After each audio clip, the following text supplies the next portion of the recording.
Hai, ahli sains telah membuktikan bahawa manusia boleh hidup sekurang-kurangnya 150 tahun. Tapi, mengapa ramai yang menemui maut pada usia 60, 70 atau 80 tahun, sedangkan mereka sebenarnya boleh hidup 2 kali lebih lama? Inginkah anda melanjutkan hayat anda 50 tahun lagi atau lebih? Bayangkan pencapaian yang mampu dikecap dalam 50 tahun. Mustahil? Izinkan saya memberitahu anda bagaimana sains imunologi pemakanan memungkinkannya.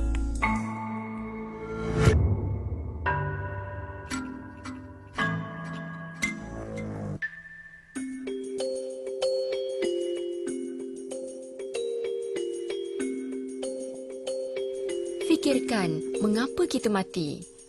Adakah kerana usia yang lanjut?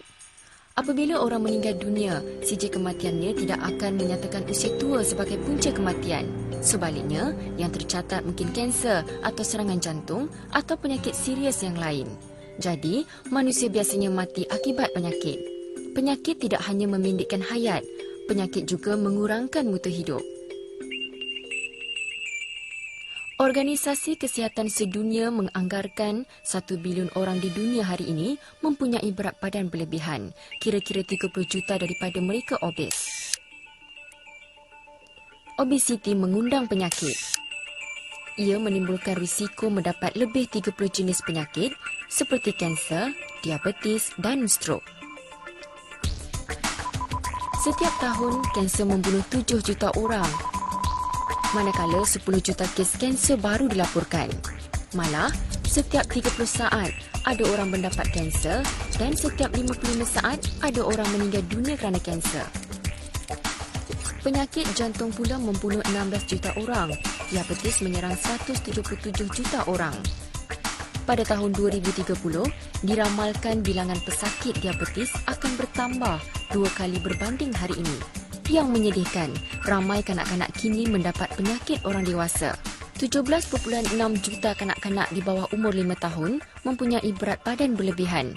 Semakin ramai kanak-kanak juga menghidap diabetes dan mempunyai kolesterol tinggi. Jika kita tidak bertindak, 1 daripada setiap 3 kanak-kanak akan mendapat diabetes. Mungkinkah ada ahli keluarga anda yang bakal termasuk dalam statistik ini? Teman wanita saya langsung tidak bimbang jatuh sakit. Apabila saya bertanya, dia menjawab, "Doktor sekarang bijak. Ubat pun bagus-bagus. Kalau saya sakit hari ini, esok dah sembuh. Jadi, mengapa bimbang? Kalau benar, mengapa masih ada orang yang mati? Bukankah semua pesakit kanser pasti sembuh?" Ubat tidak semestinya mengubati. Ubat juga mendatangkan kesan sampingan. Ada kalanya, kesan sampingan lebih buruk daripada penyakit itu sendiri. Baru-baru ini, dilaporkan 98,000 orang mati setahun disebabkan kesilapan pihak hospital di Amerika Syarikat. Kebanyakannya kesilapan preskripsi ubat. Kita perlu tahu bahawa banyak penyakit hari ini tiada penawarnya.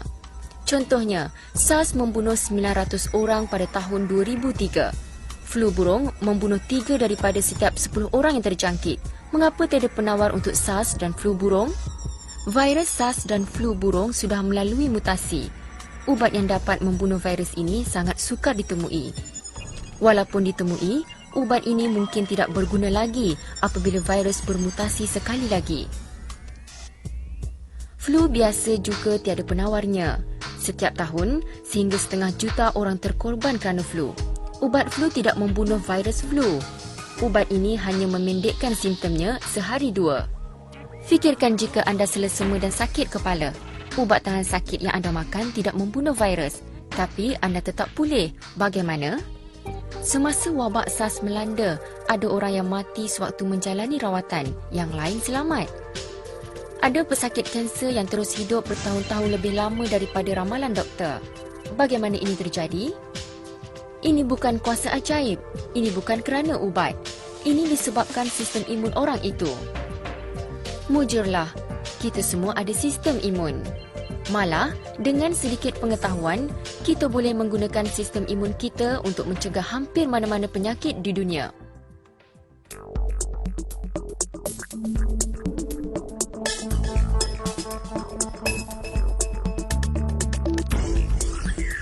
Sistem imun manusia ialah doktor terbaik di dunia.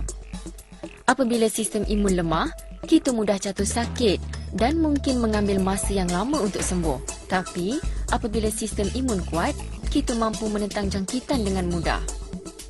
Baiklah, ayo kita mengembara ke dalam sistem imun.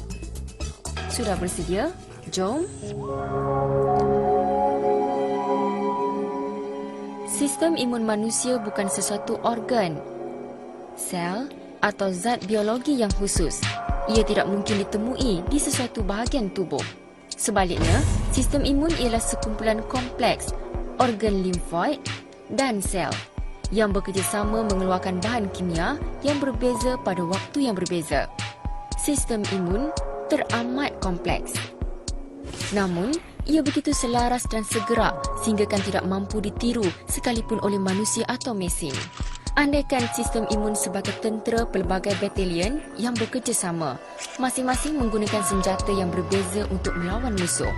Sistem imun bekerja 24 jam sehari untuk melindungi kita daripada penceroboh seperti bakteria, virus, parasit, bahan cemar, malah sel mati kita sendiri.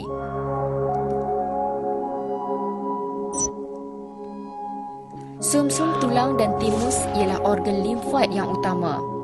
Sumsum tulang menghasilkan sel darah merah dan putih. Sel darah putih ialah sel imun kita. Sebagaimana tentera melatih angkatan darat, udara dan laut, begitu juga timus melatih sel imun yang disebut sel T untuk melaksanakan fungsi tertentu. Sistem imun juga terdiri daripada organ-organ limfoid periferi seperti tonsil, limfa, nodus limfa dan appendix. Contohnya, nodus limfa ketiak yang bengkak menunjukkan sel imun kita sedang melawan jangkitan. Sekarang, mari kita lihat pula sel imun yang melindungi kita. Sel B ialah sel imun yang menembak penceroboh dengan peluru yang khusus. Peluru ini disebut antibodi atau imunoglobin. Dalam animasi yang menunjukkan pencerobohan bakteria ini, sel B bertindak dengan mengeluarkan antibodi yang khususnya menyasarkan bakteria tersebut. Antibodi ini melekat pada bakteria lalu membunuhnya. Satu lagi jenis sel imun yang menarik ialah makrofag. Makrofag bertindak sebagai pengirim utusan merangkap pejuang. Apabila ia mengesan sel musuh, ia akan memanggil sel imun yang lain turun ke medan peperangan. Ia melawan musuh dengan menangkap lalu menelannya. Lihat makrofag ini. Saksikan cara ia menelan sel darah yang mati, kemudian kembali kepada bentuk asalnya.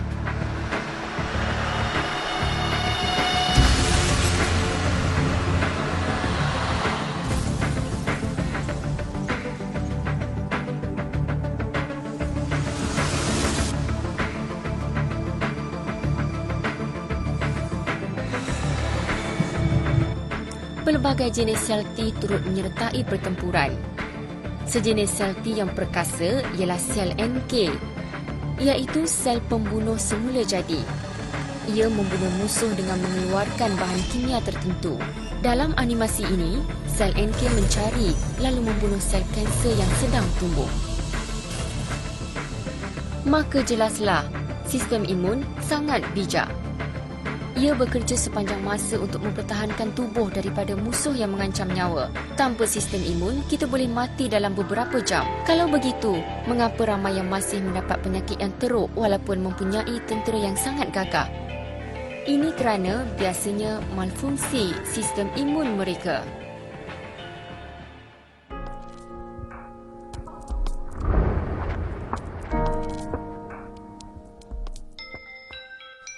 Kebanyakan penyakit disebabkan malfungsi sistem imun. Sistem imun boleh tersalah fungsi dengan beberapa cara. Apabila sistem imun lemah, kita mendapat penyakit seperti flu, hepatitis, jangkitan dan kanser.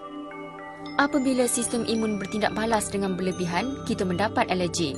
Alergi pernafasan mungkin menyebabkan kita bersin atau menyebabkan rasa gatal.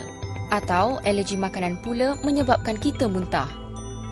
Contoh lain ialah sistem imun yang menyerang diri sendiri.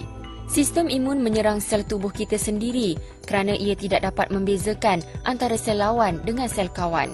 Ini menyebabkan penyakit autoimun seperti artritis reumatoid dan sklerosis berbilang. Mari kita lihat beberapa contoh malfungsi sistem imun. Artritis rheumatoid ialah sejenis penyakit autoimun. Sistem imun menyangka bahawa sendi kita itu sel musuh dan cuba memusnahkannya.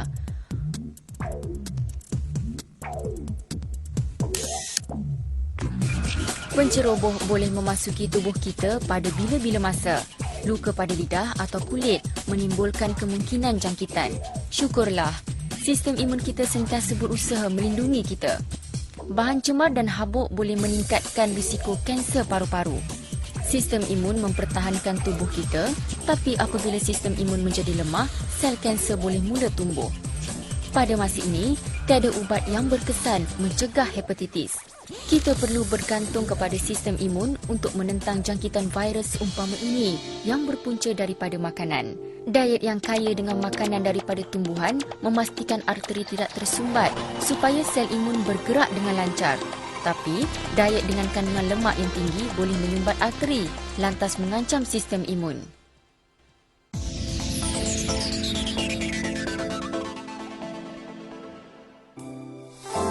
Malfungsi sistem imun boleh menimbulkan huru-hara di dalam tubuh. Gambar-gambar ini menyedarkan kita betapa berharganya tubuh yang sihat.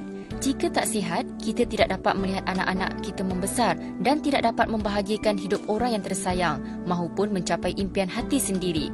Anda tentu tertanya-tanya, bagaimana cara saya menghalang penyakit ini menyerang keluarga saya? Bagaimanakah dapat saya pastikan sistem imun saya sentiasa sihat dan kuat? Ada suatu bidang sains yang dapat membantu anda, iaitu sains imunologi pemakanan. Imunologi pemakanan mengkaji kesan nutrien terhadap sistem imun. Apakah jenis nutrien yang dikaji? Ini bukan nutrien asas seperti protein, karbohidrat, lemak, vitamin dan mineral. Nutrien ini mudah didapati hari ini. Sebaliknya, imunologi pemakanan meneliti 3 jenis nutrien khususnya, iaitu bahan antioksida, bahan fitokimia dan polisakarida. Kita boleh mendapat nutrien ini hanya jika kita memakan pelbagai jenis tumbuhan setiap hari. Imunologi pemakanan mengkaji jenis dan spesies tumbuhan yang paling kaya dengan bahan antioksida, bahan fitokimia dan polisakarida. Ia mengkaji bahagian tumbuhan ini yang mengandungi paling banyak nutrien. Contohnya, apabila anda memakan anggur, jangan buang bijinya.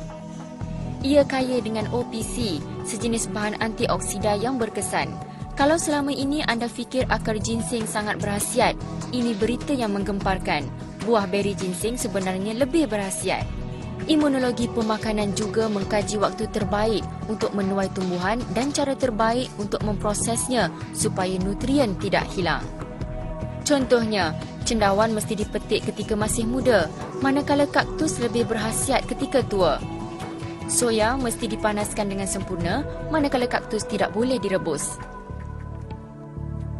Mari kita perhatikan bahan antioksida, bahan fitokimia dan polisakarida. Antioksida membantu melambatkan proses penuaan. Risiko mengidap penyakit meningkat mengikut usia. Diet yang kaya dengan bahan antioksida boleh memberikan orang yang berusia 50 tahun sistem imun seperti orang yang berusia 30 tahun. Pelbagai makanan daripada tumbuhan mempunyai antioksida yang tinggi. Biji anggur dan hip mawar sebagai contohnya. OPC iaitu sejenis bahan antioksida di dalam biji anggur. 20 kali lebih berkhasiat daripada vitamin C dan 50 kali lebih berkhasiat daripada vitamin E. Bahan fitokimia membantu kita pula mencegah pelbagai jenis penyakit. Fitokimia di dalam kaktus membantu menyembuhkan luka dengan lebih cepat. Soya pula kaya dengan bahan fitokimia yang memperbaik aras kolesterol dan menghalang kanser. Fitokimia di dalam buah beri ginseng menentang obesiti dan diabetes.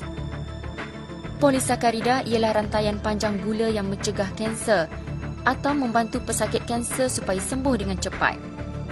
Mutiara dan cendawan kaya dengan polisakarida. Antara cendawan berkhasiat ABM, reishi, shiitake, yunzi dan cendawan maitake. Ada orang menanya saya, bolehkah semua nutrien ini diperoleh daripada pil vitamin? Supaya berkesan dan diserap sepenuhnya oleh tubuh, nutrien ini perlu diperoleh daripada tumbuhan makanan yang baik.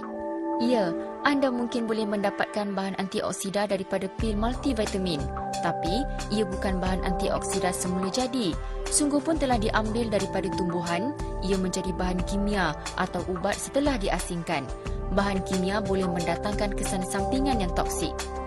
Contohnya, beta-karotina atau vitamin E ialah antioksida yang ditemui dalam lobak merah. Kajian di Finland menunjukkan perokok yang memakan pil beta-karotina menghadapi risiko lebih tinggi mendapat kanser paru-paru berbanding perokok yang tidak. Sebaliknya, apabila kita memakan banyak lobak merah, kita tidak mengalami kesan sampingan yang toksik seperti itu.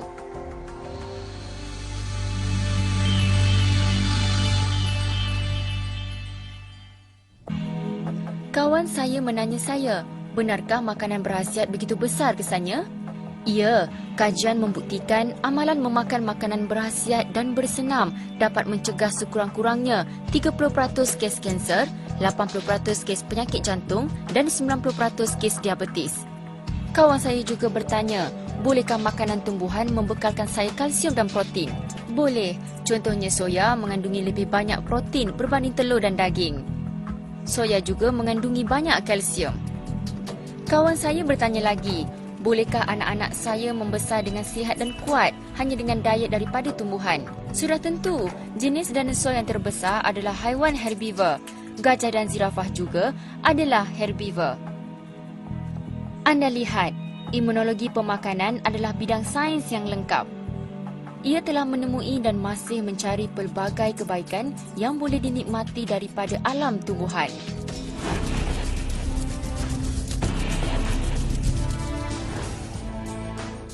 Dengan mengajar kita menjaga sistem imun agar sentiasa kuat, terbuktilah langkah mencegah lebih baik daripada merawat. Pencegahan penyakit juga melambatkan proses penuaan. Saya syorkan anda bermula hari ini. Ini beberapa langkah yang boleh diambil. Selalulah bersenam. Senaman meningkatkan peredaran limfa dan memperbaik fungsi imun. Walaupun anda tidak dapat bersenam, tarik nafas dalam-dalam dengan seberapa kerap yang boleh. Ini juga memperbaik peredaran limfa. Jangan biar tekanan perasaan mempengaruhi anda. Tekanan menyebabkan tubuh mengeluarkan kortikosteroid yang menyekat fungsi sistem imun. Makanlah pelbagai jenis makanan berkhasiat yang mengandungi banyak antioksida, fitokimia dan polisakarida. Bertenanglah dan senyumlah selalu. Dengan amalan ini, saya berjanji anda akan mula menikmati hasilnya dalam waktu yang singkat. Dengan tabiat yang sihat begini, anda boleh hidup sehingga 150 tahun. Saya menjemput anda untuk menerapkan sains imunologi pemakanan dalam hidup anda. Jadikan hidup anda lebih bermakna dengan sekurang-kurangnya 50 tahun tambahan. Rasai keriangan bermain dengan cucu cicit anda.